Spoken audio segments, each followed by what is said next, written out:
Hello everyone, and welcome to the latest Middle East news update.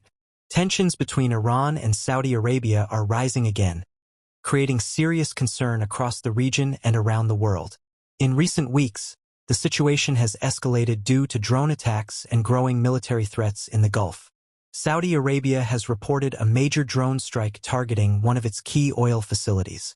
While no group officially claimed responsibility, Saudi officials believe Iran-backed militias are behind the attack.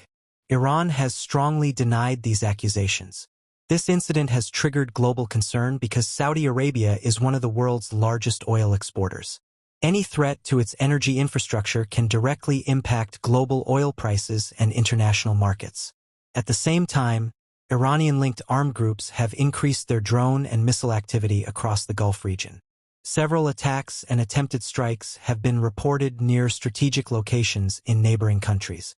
These actions have raised fears that the conflict could spread beyond its current boundaries.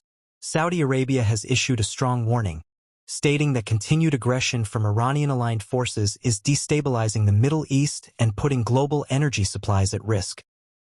One of the biggest global concerns right now is the safety of the Strait of Hormuz. This narrow waterway handles nearly 20% of the world's oil shipments. Any disruption in this route could lead to major economic consequences worldwide, including rising fuel prices and supply shortages. International leaders and the United Nations have urged both sides to avoid further escalation and return to diplomacy. Many countries fear that a direct confrontation between Iran and Saudi Arabia could lead to a wider regional conflict. For now, Saudi Arabia has not entered a direct war, but the tension remains extremely high. Military preparedness in the Gulf region has increased, and global markets continue to react to every new development. In summary, while there is no official war between Iran and Saudi Arabia, the situation is rapidly intensifying.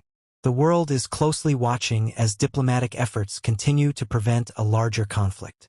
Stay tuned for more updates.